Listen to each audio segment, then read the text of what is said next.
Welcome back, everyone. Next, we have Adverum Biotechnologies. It trades on the NASDAQ under the symbol ADVM. It's a clinical stage company that aims to establish gene therapy to preserve sight for life in highly prevalent ocular diseases with the aspirations of developing functional cures to restore vision and prevent blindness. Please welcome Jason Ah. Welcome back to the conference, Jason. The floor is yours. Great. Thank you so much.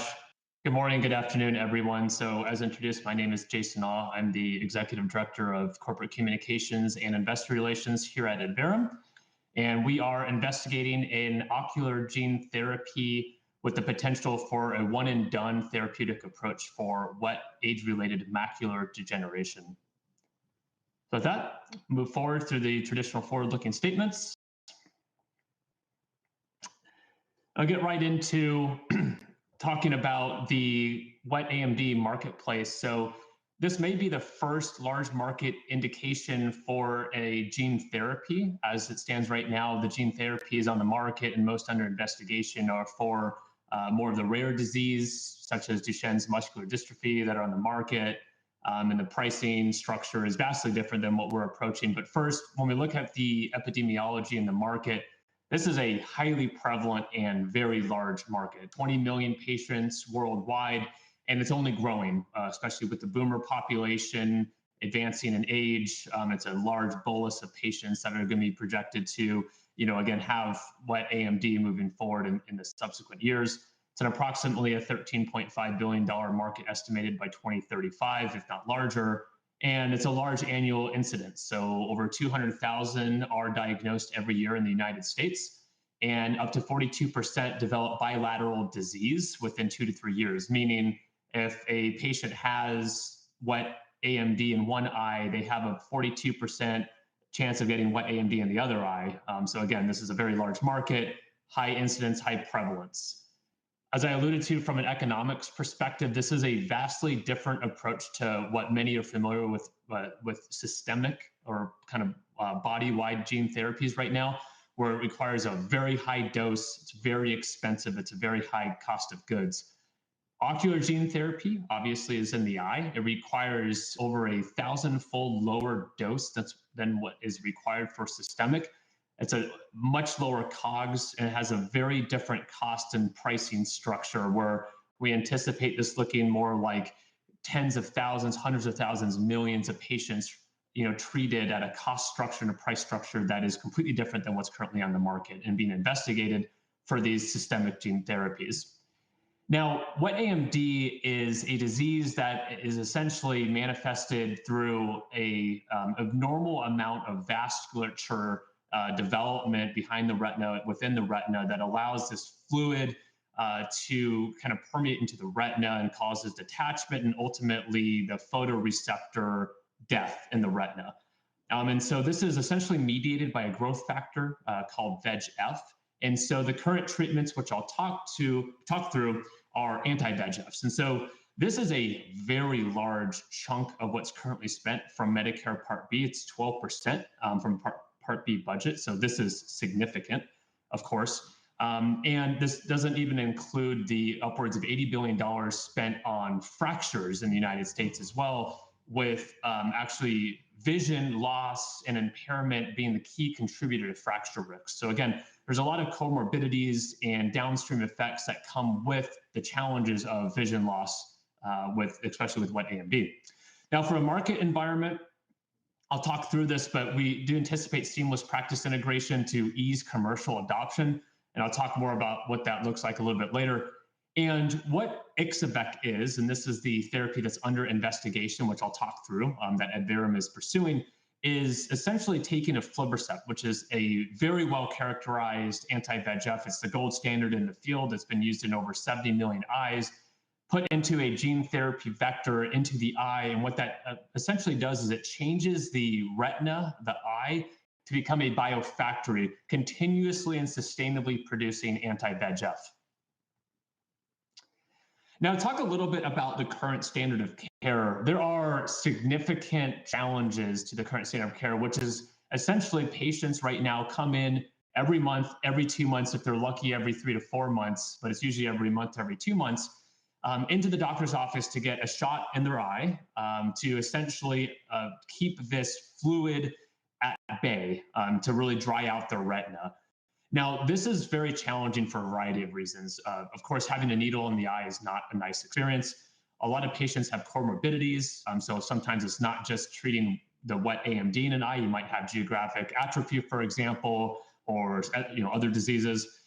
It's going to be very challenging to actually get to the doctor's office. Again, these are people in their 60s, 70s, 80s. They have children, grandchildren, vacations planned. Sometimes, one could drive, and then when you start to lose vision, they can't drive anymore. So this is a very large reliance on caregivers, whether it's family or professional. Can be all leading to missed injections. And if you have missed injections, you don't get that retina drying that you need to keep the disease at bay. And then you have essentially vision loss over time. So a lot of barriers to treatment, and this is really driven by this need to have monthly injections over time. Now, on the right-hand side of the screen is an interesting survey that was done by the American Society of Retina Specialists, and it asked the physicians for what is the greatest unmet need in treating wet AMD, and what rose to the top is greater durability. So again, it's this concept of having a therapy that hopefully can keep these patients not having to come back every month or every 2 months, and kind of following this treat and extend paradigm, although I'll talk about why that has limitations in a moment. So, kind of underscoring this is, again, what we are developing here at Adverum is this gene therapy approach. It's called Ixo-vec, and it's really designed to address the unmet needs of these patients with wet AMD by delivering this sustained aflibercept expression by, again, having that eye become that biofactory, which I'll talk a little bit more about. Now, the therapies that have been developed over time, really starting with Lucentis back in 2006, labeled here as more of the first generation bolus therapies, that really led to that initial vision gain when you really start first drying out the retina. And interestingly, no therapy since then has really improved on that initial vision gain. It's all been around durability and extending the dosing interval. Because again, what patients don't want to have to do is come back to the doctor's office every month. If they can get to every 2 months or 3 months, that is a significant benefit to their lifestyle. And having to live with this very chronic condition for life. This doesn't go away. And so we can kind of see over time the extended dosing intervals go from 4 weeks to 8 weeks. There's now these TKI implants under investigation that have a target of 26 weeks, although no data yet on repeat implants. And that really moves and shifts to the gene therapy approach in the top right-hand corner. And that's what we're working on, is this concept of vectorized aflibercept. And this is, again, designed to deliver potentially lifelong injection freedom through a one-and-done therapeutic approach. And so this allows a reduction in treatment burden, potential for lifelong vision preservation, and it also sustains, sustained aflibercept mitigates the patient drop-off, which I'll talk about a little bit in a moment. Now, Ixo-vec, like I said, is designed to deliver the stable aflibercept. So right now, if you look at real-world data, is that these patients get this initial boost in vision, and what happens is that it essentially decays over time for a variety of reasons. One is that the therapies are not perfect. The other is burden to treatment. So, to get a patient back at a regular interval for 1, 2, 3, 4, 5, 6, 7 years, however long that patient is alive, can be extremely challenging. We see here that upwards of 50% of patients on these anti-VEGF bolus treatments actually drop by 2 years, upwards of 60% by 5 years. And even these patients that stay on this well-maintained treatment regimen over time, the unfortunate kind of aspect of this treat and extend, and you're kind of almost reacting to the fluid buildup that you then treat with anti-VEGF, is that you kind of have this oscillating pattern of fluid and this kind of pulsatile nature of injecting these anti-VEGFs. And so what happens over time is you essentially get vision impairment and ultimately vision loss. And so what we are aiming to do here with Ixo-vec is to kind of bring this curve up to where you're maintaining these gains for the rest of your life. And again, we're doing that by never letting the anti-VEGF levels go down, right? This is continued expression of anti-VEGF in the site of disease in the eye versus kind of this reactive nature. And what this really looks like here on the top here is that current standard of care, whether it be 4 weeks, every 8 weeks, 16 weeks, upwards of 24 weeks, is that you have this kind of fluid oscillation, as I was alluding to, right? So the fluid builds up based off of the disease. You go to the retina specialist, they see this, they treat with an anti-VEGF, the retina dries out, goes back down. And then you're trying to kind of figure out the optimal treatment, treat and extend paradigm for how long you can go in between treatments. And so then the fluid builds back up and then it goes down again. It builds back up and it goes back down again. And so you kind of have this, again, oscillating pattern of fluid buildup as well as kind of retinal thickness over time. And this is obviously not ideal. And this can lead to fibrosis, scarring, and loss of ultimately the photoreceptors, the retinal pigment epithelium, and vision loss over time. Now, what we are investigating here is, again, Ixo-vec. The real value proposition here is that you are eliminating these fluid oscillations over time because you have this sustained, durable expression of the anti-VEGF, the aflibercept, in the retina, exactly where the disease is. And so you have this long-term protein expression leading to durable and stable visual and anatomical outcomes. Again, you're not getting this retinal thickness oscillation or fluctuation nor fluid. And so we've, at Adverum with Ixo-vec, since our phase 1 study, we've demonstrated sustained aqueous aflibercept levels now up to 5 years. So this is a very long time in our field for up to 5 years, showing that we have this sustained expression of aflibercept. Now, how we do this, so our product is kind of two components here. One is the vehicle, if you will, of delivering the optimized coding sequence for aflibercept. So kind of in the middle here, you see this red and blue and gray. That's the gene sequence for aflibercept.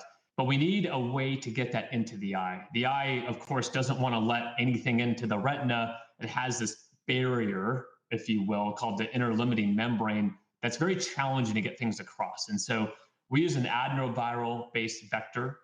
In the natural adenovirus is called AAV2.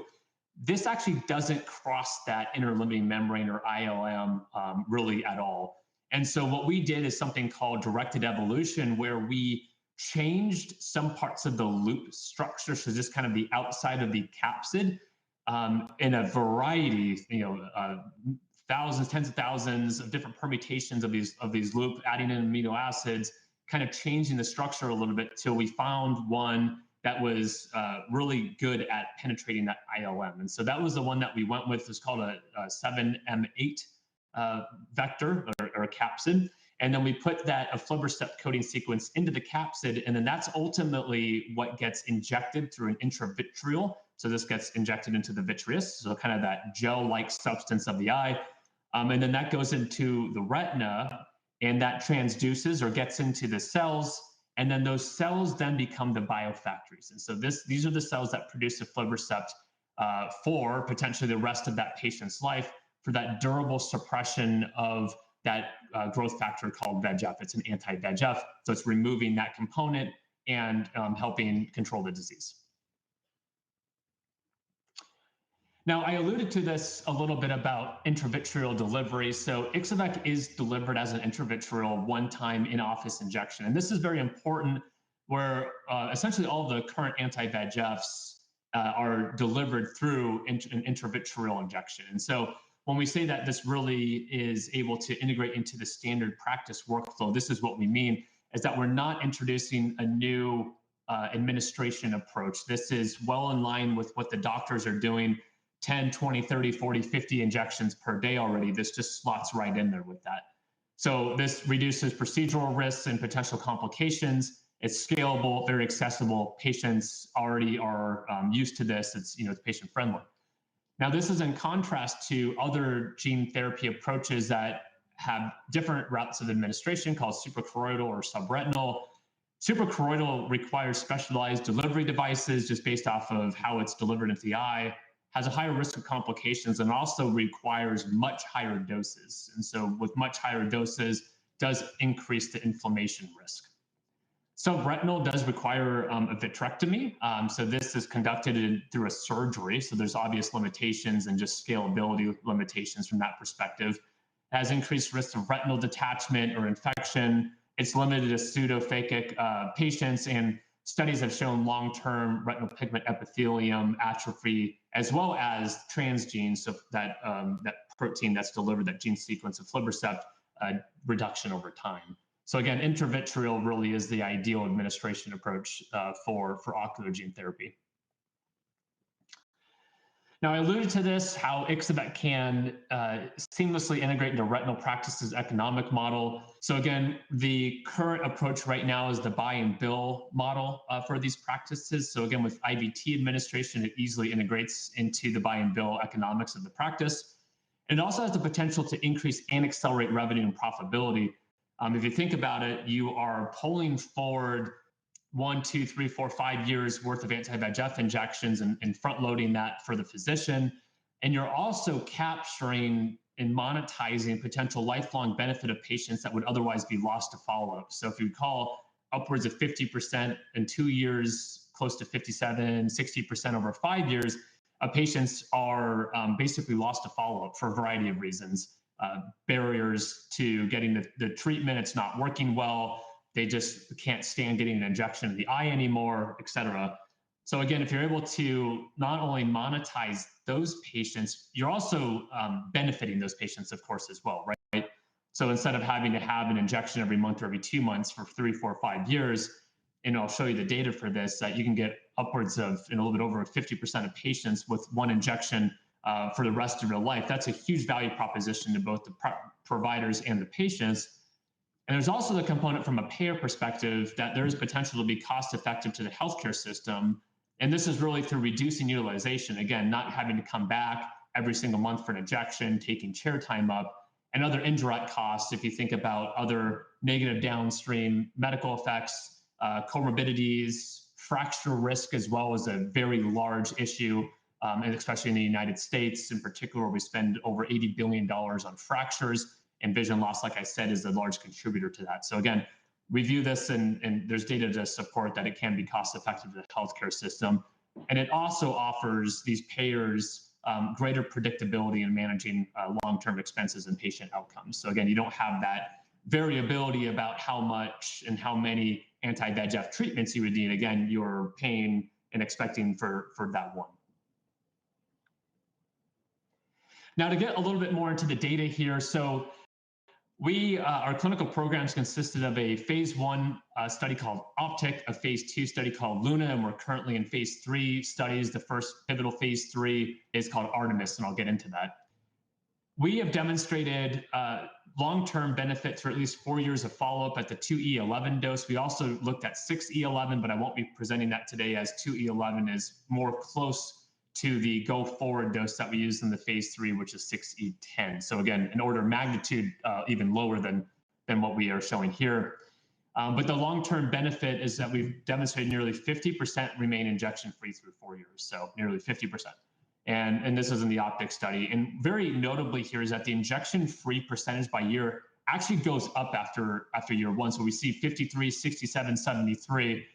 I highlight this because it really is indicative of the potential as Ixo-vec being a disease-modifying approach.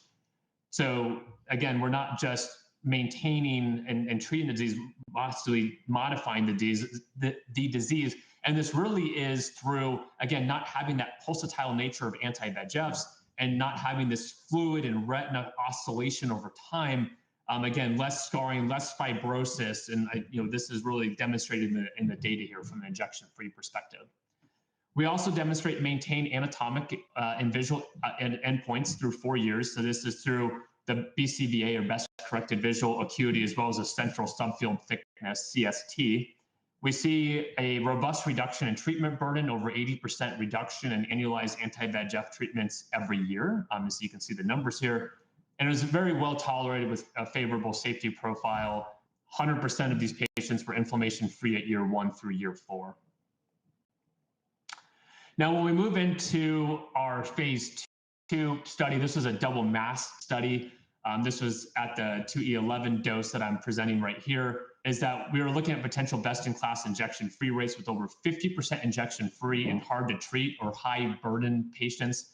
These are patients that have an average annual or a mean number of injections of over 2 over the prior year, over 10, sorry, over the prior year, so over 50%. And then for those patients that actually have less than 6 injections, so a lower treatment burden, we have over a 75% injection-free rate. So again, over 50% injection-free rate, 75% injection-free rate for those hard to treat and lower treatment burden patients respectively. We are also, again, showing very consistent with the OPTIC study in industry-leading treatment burden reduction, so over 80% reduction in annualized anti-VEGF injections. Favorable safety profile at the 6E10 dose, which again is the go-forward dose for Artemis. No Ixo-vec-related SAEs, no new onset of inflammation after week 30, and no participant had inflammation at or beyond week 52. And once again, consistent with OPTIC, we were able to show maintained BCVA and CST, as well as fluid maintenance or fluid reduction, depending on that baseline CST value. So again, very, very nice data from both the phase 1 and phase 2. Now, unique to Adverum and unique to Luna is that we had a pre-specified patient preference survey as part of Luna. So this is a really interesting survey and very important. When we look, and I'll read this to you in the top left here, is that we asked these patients questions. Would you prefer Ixo-vec over your prior treatment? Yes, 93%. Would you want Ixo-vec in your other eye if you had bilateral wet AMD? Why that's important, if you recall, when I first introduced this, that almost 50% of patients develop bilateral wet AMD over the course of their life. 95% said yes. And would you recommend Ixo-vec to your family and friends? 96% said yes. Now, we had different steroid routines, which I didn't go into, but the steroid regimen that we are moving forward with pretty much into the Artemis study. And when you look at those patients in Luna, 100% of those patients on that phase 3 regimen of 6E10 and the steroid eye drops that we're moving forward with supported its use bilaterally and would recommend it to friends and family. So 100%. So I think this really supports the potential here of Ixo-vec. Now, moving into the phase 3 study, so we have applied all of our learnings, 5 years of clinical experience, really understanding the prophylactic steroid routine to minimize inflammation. All of those learnings went into our phase 3 program. Our first study is called Artemis. This is a US-based study. It's a non-inferiority design. And our second phase 3 study planned to start and initiate in the second half of this year is called Aquarius. And this is going to be conducted to be a global study. And these studies have really been thoughtfully designed to maximize the probability of clinical, regulatory, and commercial success. And the reason I say that really is when you look at real-world data, and you kind of see this histogram of patients for real-world injection frequency, there's a large diversity here of patients. Some only need 1, some need upwards of 13. And what we've demonstrated in the Luna study is that we have shown very good efficacy, over 50% injection-free in these hard-to-treat patients. Again, around 10 injections in the prior year annualized, as well as 75% in those patients that had less than 6 injections in the prior year.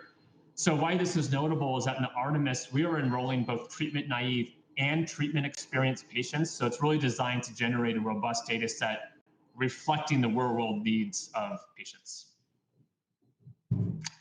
Now to close, Ixo-vec really is a differentiated approach in the ocular gene therapy space. We are, as I talked about, vectorizing a proven de-risked anti-VEGF protein called aflibercept that's been used in over 70 million eyes worldwide. We're using an evolved 7M8 adenoviral-based capsid, which is the gold standard for retinal transduction. We have a potential best-in-class profile where we've demonstrated over 50% injection-free rate and an over 80% treatment burden reduction in hard-to-treat patients. We have a favorable and well-understood safety profile, and that phase 3 Artemis study patient population that we're looking at really supports a broad label, both in those treatment-naive and treatment-experienced patients that should help facilitate wide adoption in the practice. We have near unanimous preference for Ixo-vec as demonstrated in that pre-specified survey in the Luna study. And I talked a little bit about favorable practice economics, where we do anticipate seamless integration into the current retina practice that should be favorable to, again, to both providers, payers, and most importantly, patients. So with that, I'll stop there and happy to answer any questions. Wonderful. Thank you so much for that. Let's jump in. Can you walk us through what makes Ixo-vec different from other treatments and for wet AMD? Sure. Yeah, I think maybe I'll just reiterate a few points that, importantly here is with the current treatments out there, these anti-VEGF bolus treatments, is that they are, again, that kind of pulsatile nature where you have to come in every month, every 2 months. That is negative for the patient, just from a burden to get to the doctor's office perspective and having to get a needle injected every month. And it's also very bad for the eye anatomy, right? When you have this kind of oscillation of fluid over time, you get the scarring, fibrosis, loss of vision. So again, really the value proposition here is that if you can put that anti-VEGF protein of aflibercept into a mechanism, an approach that really changes that eye into a biofactory where you have this continued expression of an anti-VEGF over time, what you can see and what we've demonstrated is a potential disease modifying effect where you are getting a really good outcome over time, where over 50% of patients have a one and done approach where they don't need any subsequent injections. So this is a very different paradigm shift than what currently exists out there. Perfect. And so how does the Ixo-vec align with how retina specialists already treat wet AMD today? Sure. Yeah. So this really gets back to right now, the lion's share of patients are treated through intravitreal injections. So these are what the current products are on the market. This is what the patients are used to. Again, these retinal specialists are doing high volume injections on a lot of these offices, 10, 20, 30, 40, 50 injections a day. So again, this is what they're used to. It's what the patients are used to in the buy and bill model. It's from an economic perspective, what they're used to. So it's really just slots right in there. And this is, different than what I presented earlier from other approaches that are pursuing a suprachoroidal or subretinal approach that have their own limitations and challenges. But this really fits into the practice, evolving practice economics, ever evolving practice economics, as well as from a payer perspective, where again, we believe in research supports that this can potentially be, very positive from a payer perspective as well, from a predictability, as well as decreasing utilization, both direct and indirect from a cost perspective. And talk about some of the next major milestones for the company. Yeah, so we're that Luna phase 2 Luna study that I was talking about. We're presenting long-term 2-year data in Q4 of this year. So that'll be a really nice data set, hopefully to come out in a little bit later in a few quarters here. And we also anticipate starting that other confirmatory pivotal phase 3 study called Aquarius in the second half of this year. And talk a little bit about the cash runway. Sure. Yeah. So we have cash into the second half of this year. We are very confident in our ability to fund both Artemis and Aquarius. So the phase 3 programs, our current enrollment and then screening is going extremely well. It's actually above internal projections right now that we have for that. So we're very excited. The interest from both a investigator and patient perspective has been extremely strong. We have great momentum. So we feel very confident through the different levers that we have in front of us to finance the company, from BD to equity to royalties, based financing moving forward. So there's some levers that we have available that we are actively pursuing, and more to come on that. But we feel very confident just due to that very positive momentum and the high recognition, I would say, from both doctors and investigators about the potential of Ixo-vec and really that data package, what we have from the phase 1 and phase 2 so far. Perfect. Well, thank you, Jason. Important work you're doing here with Adverum Biotech on the NASDAQ ADVM. We thank you for joining us on the conference today. Thank you very much. All right, everyone, we'll be right back.